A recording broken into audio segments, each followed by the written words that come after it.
The Oklahoma Sooners fall 38-35 to the Baylor Bears. Man. We'll talk about it on today's episode of Locked On Sooners. You are Locked On Sooners, your daily podcast on the Oklahoma Sooners, part of the Locked On Podcast Network, your team every day.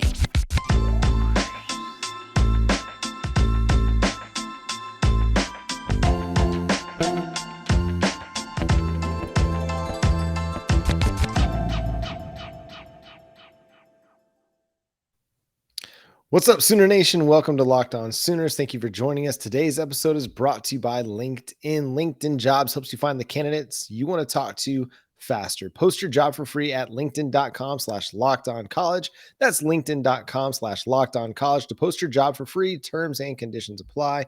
Thank you for joining us. My name is John Williams. You can follow me on Twitter at John9Williams. My buddy here is Josh Helmer. You can follow him on Twitter at JoshOnRef. You can also hear him Monday through Friday from 9 to noon on 94.7 The Ref in Norman. Josh, man, such a letdown on Saturday. A frustrating day, probably for the team as well as the fan base. And I don't know if it's where we should start on this one, but just on the defensive side of the football, night and day performances from what we saw against Iowa State to Baylor. Obviously, much better team the Baylor Bears are than the Iowa State Cyclones. But man, coming into this one, I felt like that 66 yards rushing allowed to Iowa State was a glimpse of at least a step in the right direction. And this team backslid all the way back to Kansas State, TCU. Man. Yeah, they did. And obviously, for Oklahoma, this game, John, was going to boil down to if Oklahoma could be competent defensively. And look, we're going to dissect the offense. There's certainly, I don't know. We can get into the blame game. I think it's pretty equally culpable as far as I'm concerned when you turn the football over the way that Oklahoma's offense did. But just specific to Oklahoma's defense, we knew that the game largely was going to boil down to, could Oklahoma again be competent trying to slow down Baylor rushing the football? Blake Shapen, again, final numbers only tell you part of the story sometimes, but we knew that if Baylor was going to be successful, they didn't really want to have to drop back and throw the football 40 times, 35 times with Blake Shapen. Obviously, he only threw it 23 times in this game for 132 yards. No touchdowns. He was intercepted once, right? But Baylor averaged 5.9 yards per rush, and of course, they had the 5 rushing touchdowns in the game. And ultimately for Oklahoma defensively, John, though they were put in obviously not great situations on multiple occasions by Oklahoma's offense. That's been a familiar theme for this football team, unfortunately. But the Oklahoma defense didn't find a way out of its mess at times. And ultimately, just talking specific to the defense, John, not good enough against the run. Against a Baylor team that we knew that was their MO. Yeah, we knew they were going to try and run it, and they were going to run it whether it was effective or not, because that's just their game. That is what they want to do. That's their identity. And so it was a bit disappointing to see that they couldn't stop it more consistently than they were able to. And I think it goes back to what we've talked about at different times on this show, in that the personnel is just not up to it right now. Some of it's, whether or not they should be running in 3-man or 4-man alignments. Some of it is responsibilities and guys not really fulfilling the thing that they need to do. Some of it is on the scheme a little bit. Some of it is on the design. There were a couple runs late in the game where they had both edge rushers just shooting straight up on the outside, and there was nothing really left for them in the middle except for a couple defensive tackles and the linebackers. And that was the design, is edge rusher just go straight up and take away the outside run, but that just left everything to go on the inside. And there's a lot that needs work. There's a lot that has to improve. And I think we knew that. I think the thing that's disappointing is just the night and day difference from what we saw versus Iowa State, a team that looked disciplined, a team that looked in understanding of what they were supposed to do in their one gap scheme. I think a lot of times guys were guessing yesterday. They guessed wrong. I'm trying to pull up the Pro Football Focus missed tackles numbers, but coming into this game, they were doing pretty good, and they only missed 10 tackles according to Pro Football Focus, which is not a bad. Like, they've had games this year where they missed 22 tackles. So 10 missed tackles on a day where Baylor just ran the football. One that goes to show, like, Baylor was creating a lot of big openings from their offensive line, and Craig Squirrel Williams had a lot of running room.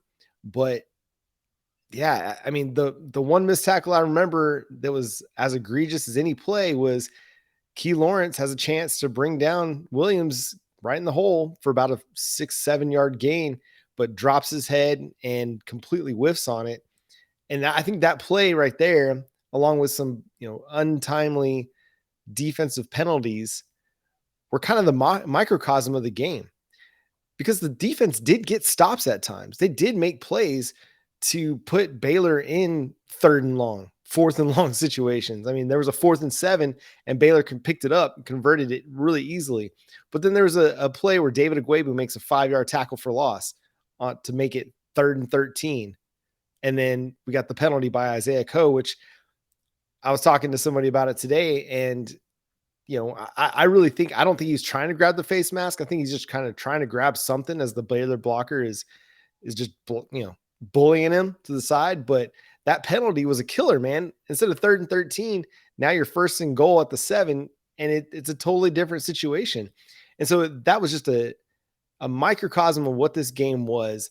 Baylor just out toughed and out physical Oklahoma. They got some of the breaks on the defensive side of the ball on some deflections that ended up interceptions, and Oklahoma really didn't get those things. And all of that to say that it was just a 3-point loss. Now, it could have been a 10-point loss had Craig Williams ran into the end zone on that final run, but he did the smart thing and slid and ran out the rest of the clock. But it's frustrating, and it kind of drives you crazy that it was only a 3-point loss, that Oklahoma had every chance to take control of this football game, and they just couldn't do it.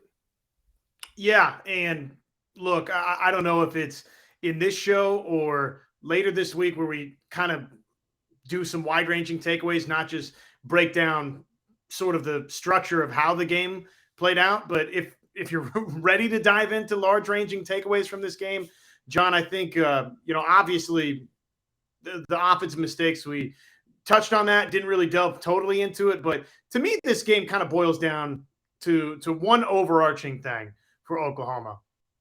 It's a program that had opportunities to go win this game. And right now, John, simply whether it's rush defense, if it's, costly turnovers, they're just not good enough to go win a football game against a team that is sort of a peer program right now, at least in terms of, I think, just top to bottom talent of Baylor, right? The coaching, I don't know that there's just some massive edge for Aranda and that staff over Oklahoma.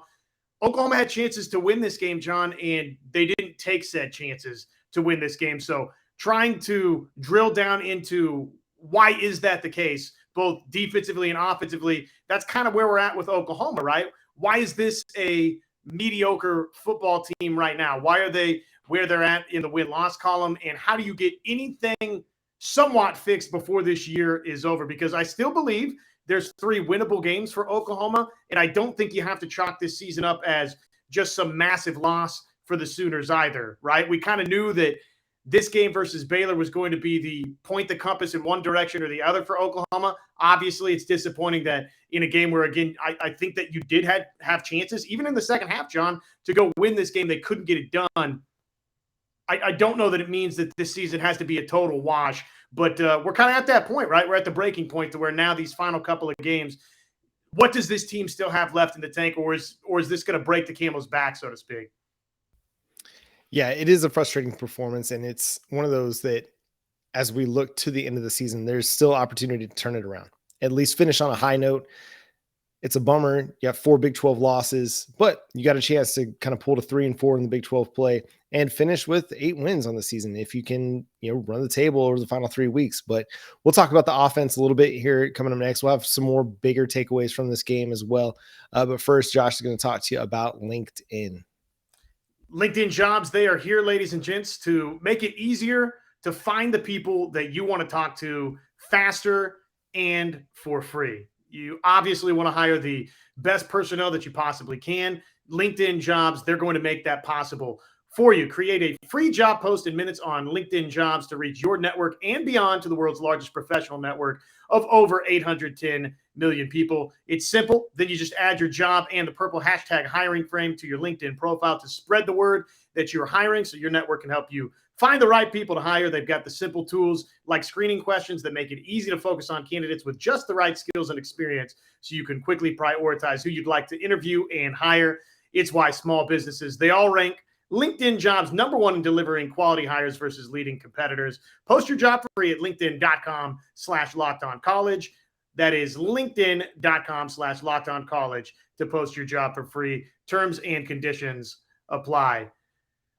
We could talk ourselves through this thing until we're blue in the face with defensive problems for Oklahoma, John. But the bottom line is, for Oklahoma offensively, you can't turn it over that much and go win a game against a team like Baylor.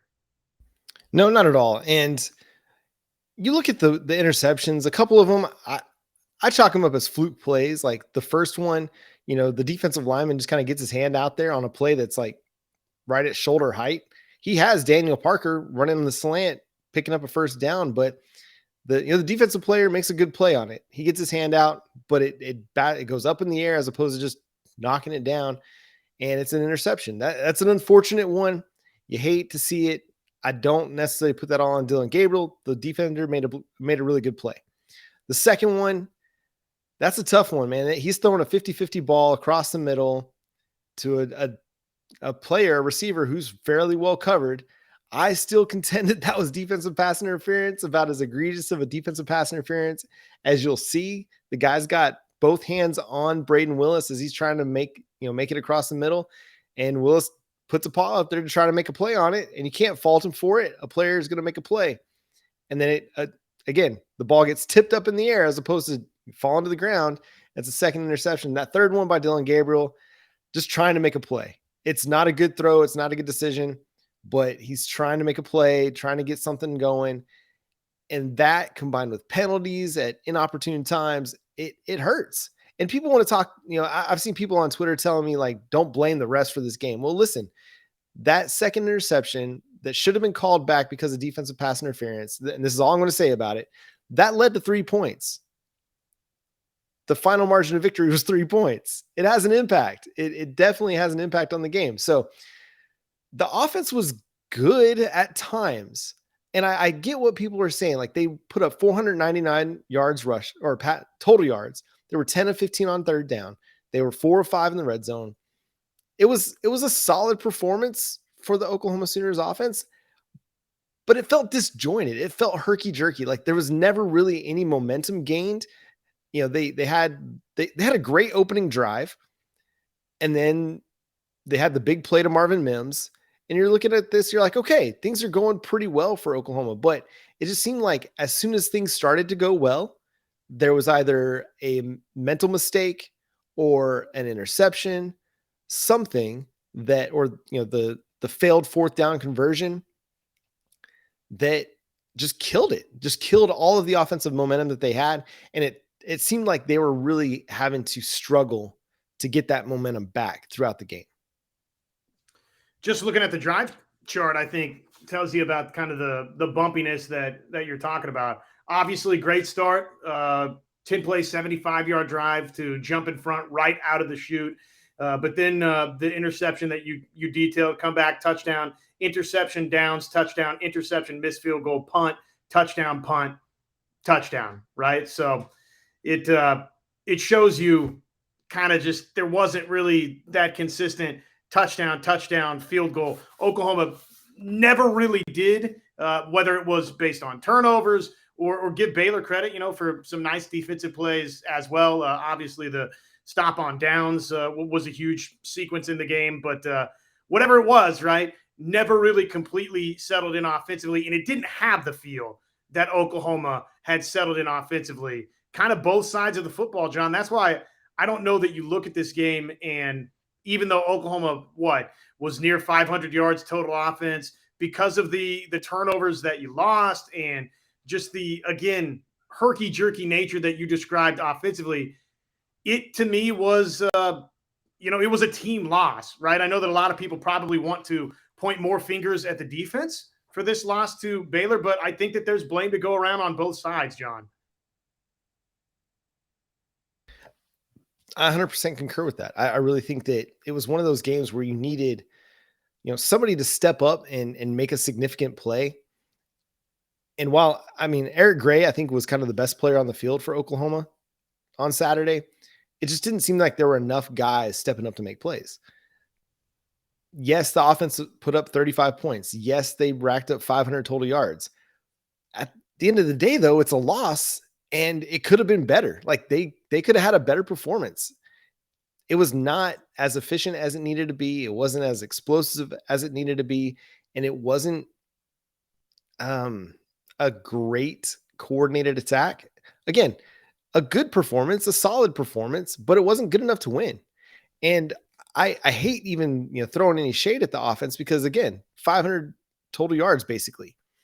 But when, especially down the stretch, like they needed to go a little bit faster in the fourth quarter. They didn't seem to play with a whole lot of urgency with less than 9 minutes to play on that touchdown drive that made it 31,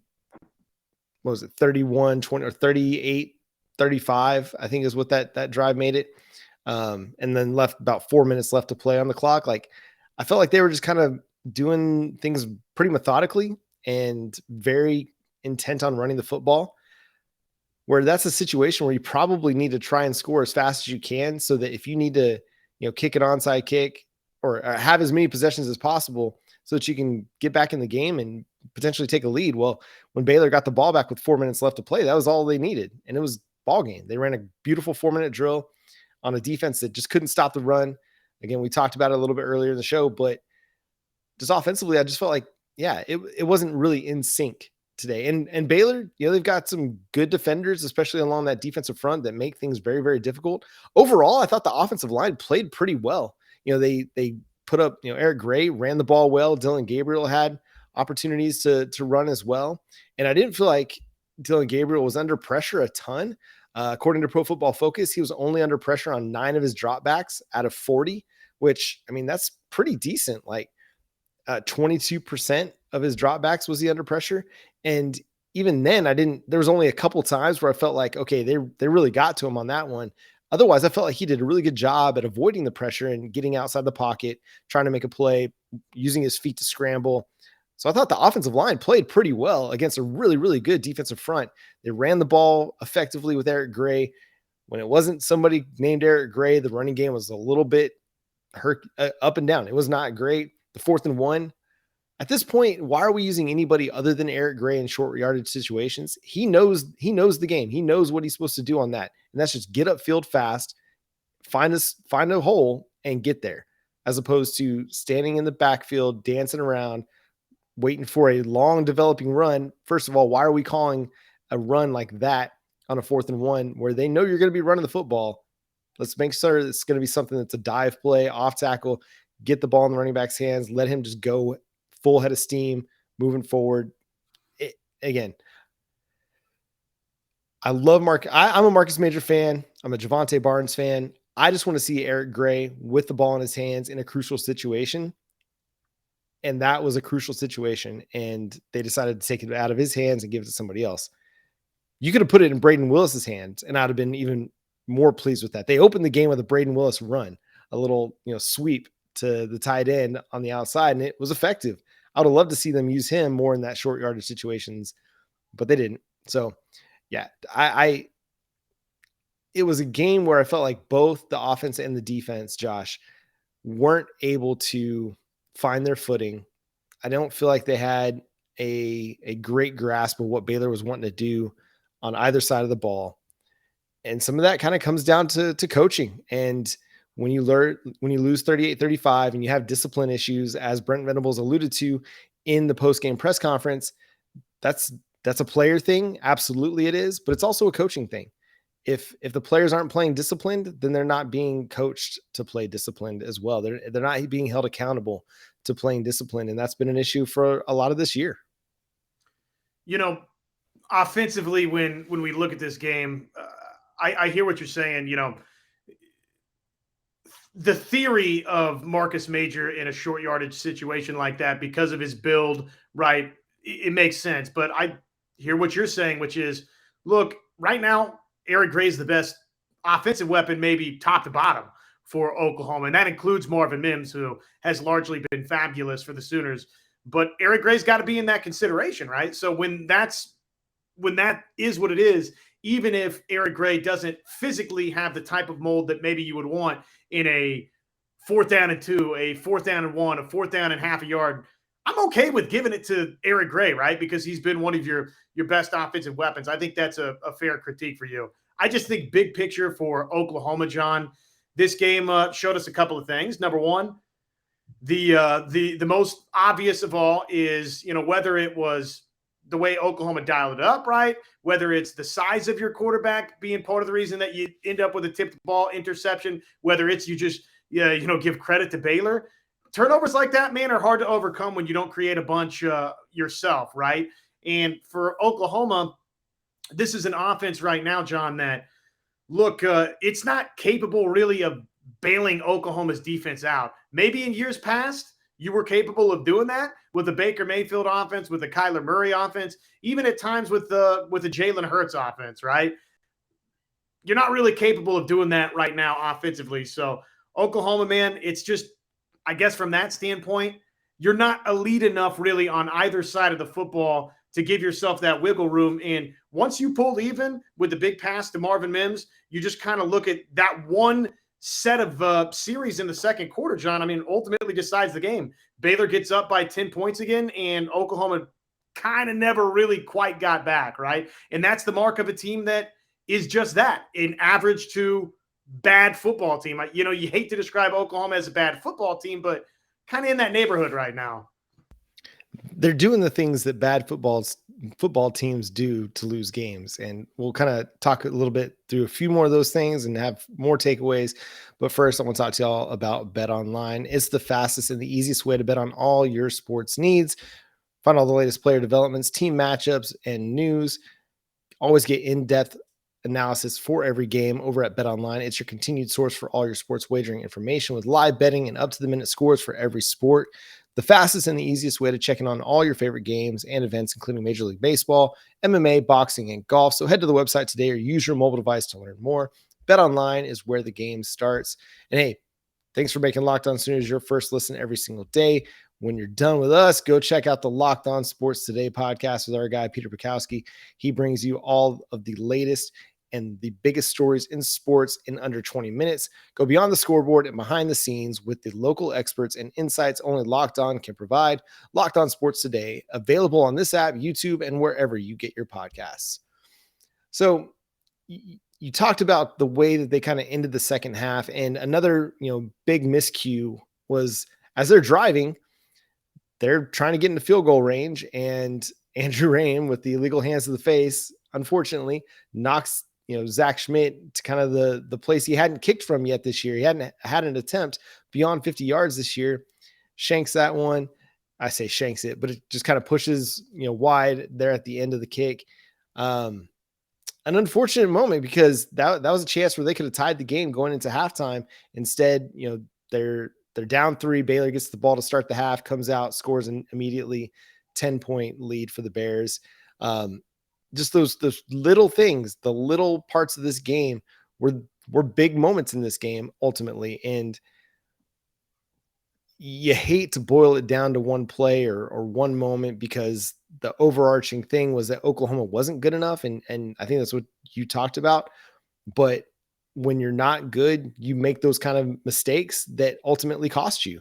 And it's that one. It's the Isaiah Coe penalty. It's the interceptions. It's missing on 4th and 1. It's not targeting Marvin Mims enough. He only had 5 targets in the game. And it looked, obviously he was a big factor, going for 120 on 4 catches and a touchdown, but maybe there needed to be more. Jaleel Farouk only had 5 targets in this game. You targeted Eric Gray 8 times. He had 31 total touches, which is great. He was productive for you, especially on the first drive where he picked up 14 yards on that 2nd and 15 to really put you in a manageable 3rd and 1 situation. But I'm feeling like I don't know why Marvin Mims can go stretches of games without really seeing many opportunities. Maybe it's just the style of player that he is, because he's very much a deep threat for this team and he's going to be a home run hitter. So maybe that just makes it to where he's not going to get a lot of targets, but it's just odd that he doesn't get as many targets. One thing that you touched on before we went to the break was that this team on either side of the ball isn't good enough to pick up. Like last year's team, when the offense wasn't great, the defense played a little bit better. In years past, it was the offense carrying the defense. And I think you're absolutely right. We're just not in a position where the offense can carry the defense. And that doesn't mean that Dillon Gabriel is a bad quarterback. It just means he's not Baker Mayfield or Kyler Murray or Jalen Hurts, which are 3 of the best quarterbacks to ever play the position at the University of Oklahoma. That doesn't mean Dillon Gabriel's bad. It just means that he's not at that level. And should he have to be? That was the problem during the Lincoln Riley era, right? Is that we had to have elite quarterback play, Heisman Trophy winning quarterback play in order to win football games. Bringing Brent Venables in, and I believe it's still going to take some time. Like we might still be 2 years away from seeing Brent Venables' defense really come to fruition. I think you tweeted it last week or the week before last about the trend of Brent Venables' defenses really hitting like 2 years down the road from when he started. I know you're pulling that up now, so I'll continue to vamp as you look for that, but it's going to take some time. I mean, we're still dealing with mostly Alex Grinch recruited players on the defensive side of the football, a few transfers that came in to try and make an impact, Jeffrey Johnson, Jonah Laula, who have at times made impacts, but also at times shown that they're group of 5 players. You have a few 4-star guys that have come in this year, but they're true freshmen. They're still trying to kind of figure their way in. Jaron Kanik made some plays, also got lost in the muck a couple times as well, where he was just out of position to make a play. So this is a team that's still building, it's still growing. A couple more recruiting classes, and we should start to see Brent Venables' defense really take hold. So I don't like being in the business of telling fans how to feel. John, I think both things can be true, right? I don't know that there's a right or a wrong until we see 2, 3 years, 4 years down the line, ultimately how this thing plays out. And 100%. unfortunately, this is a toxic trait of mine, John. Probably lean more to the pessimistic side by nature. I don't want to be that way. I would like to inject a little more positivity into your life and into my own life when it comes to sports. But all of that is to say, I don't think that anybody's right. Like I see Oklahoma fans fighting over whether to be positive or negative about the way things are going, whether, it's fair to be this upset about this Oklahoma team being 5-4. Absolutely. It's fair to be this upset about this Oklahoma team being 5-4. Absolutely. It's fine to be optimistic about what Brent Venables and what this staff can accomplish in the future. There is no right answer right now. We're just going to have to see how it plays out. I hope that this thing works out for Oklahoma. I think there's a track record to suggest that it will. When you hear stay the course with Brent Venables and Oklahoma's defensive growth, John, 2012 Clemson. This is the year Brent Venables took over at Clemson. Rush defense was 57th. Pass defense was 71st. Total defense was 63rd. Scoring defense was 48th nationally. Okay. Incremental improvement in 2013. I don't need to read those numbers for you. The important thing is 2 years later, 2014 Clemson, rushing defense 5th, passing defense 2nd, total defense tops nationally, scoring defense 3rd. Right? So there is a track record here with Brent Venables and, not necessarily with all of these guys directly that are a part of this staff around him, but with Brent Venables as a defensive coordinator, there is a track record that if you give this thing patience, if you give this thing time, and he gets to coach these guys up and gets to get his players in the system, that yes, there is hope that 2 years down the road, you can legitimately be a top 3 scoring defense and the top total defense nationally. Now, again, like I said, this is a long rant to say, I'm not here to tell you how to feel one way or the other, John. That's such a cop-out, Josh. Tell the people how to feel. Come on, man. No, I'm just kidding. No, I think it's fair. Like, you can be frustrated. I'm frustrated at the performances, but because I also lean optimistic, I'm like, okay, I'm willing to play it out. Like, people talk about Oregon and Dan Lanning, and I saw over at 24/7 Sports, my guy Bryant from Sooners Wire, my colleague over there, he shared it with me in our group chat, like that there's a heading. Would Oklahoma have been better off with Dan Lanning? Let's be fair. Like, Dan Lanning took over from Mario Cristobal, who helped create a pretty good defensive unit for the Oregon Ducks. And I mean, I think it's okay. Like, Dan Lanning took over a pretty solid team. Brian Kelly at LSU took over a team that had 5-star players at different levels of their defense. Listen, it's okay that it takes time. I was one of the people that was very optimistic about what Brent Venables was going to be able to do in year one. I tweeted out they could go undefeated. I talked about it before the season started. It didn't happen. I was wrong, 100% wrong. Things didn't go the way that I thought they would go.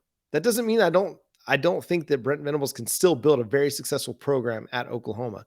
I'm frustrated with the way things have transpired this year, not because I was wrong, but because I love the Sooners, man. I want them to do well. I spend too many hours talking about this team, writing about this team, watching this team, ignoring my kids for this team, for them to not be good. Like, I don't like wasting Saturdays watching 4 hours of football and then watching a loss. At the same time, I think it's going to get better. I think it's going to be fine. I wish I would have started the show with this because that would be more entertaining, but I think Brent Venables and this coaching staff is going to build something great, and it's going to be maybe next year, the year after that. And so while as a fan, I don't like losses. I hate losses. It's the worst, especially when Texas wins on a day and they beat Kansas State. Suck it. But I'm willing, like, a couple days later, like, okay, yes, we got to talk about the things that went wrong, but we can also have a big picture view that it's going to get better. At least I'm of the belief that it's going to get better. I'm still hopeful in that way too. And again, there's a track record that bears that out. I don't know. I don't know that if it's going to get immediately better. And I think kind of this Baylor game was a sharp, frustrating reminder that it's probably not going to get better very, very quickly. It might not get better as soon as next season. And it's going to try Oklahoma fans' patience. I think that probably we're headed for an offseason of some malcontent in some corners of the Sooner fan base, right? And that's just kind of the direction this thing is headed. So I guess what I'm saying to Sooner Nation is prepare yourself for some negativity, right? Prepare yourself for some uncertainty from both national talking heads and from your own fan base in bits and pieces, right? Prepare for that from me, right? I've warned you here. Sometimes I lean a little bit pessimistic. I still believe that this staff, before it's all said and done, is going to get straightened out. I will say, coming out of this Baylor performance, John, look, some of it is nice play by Baylor. I'm not sure that Dillon Gabriel, and I like Dillon Gabriel, okay? I think he's a terrific kid. I think he's a solid quarterback. I don't know that this is going to be great at Oklahoma with Dillon Gabriel as your starting quarterback. And again, I think you said it well earlier. That's not me sitting here telling you Dillon Gabriel's not a good quarterback or is this bad quarterback. I don't think that he's that transcendent quarterback that you've had at Oklahoma in years past. And while Oklahoma's kind of, across the board, John, taking its lumps and growing, probably you need to prepare yourself that there's going to be more moments like Saturday with Dillon Gabriel as your starting quarterback. And that's going to do it for today's episode of Locked On Sooners. Thanks so much for tuning into the show. Thank you for subscribing to the show wherever you get your podcasts. We're free and available on all platforms, including YouTube. So go check us out over there as well. Let us know your takeaways, your biggest takeaway from the game, what you thought of the defensive or offensive performance over there on YouTube as well. But until we talk more about this game, talk more about the future of Oklahoma, what the rest of the season holds, he's Josh Helmer. I'm John Williams. We'll catch you then. Boomer Sooner.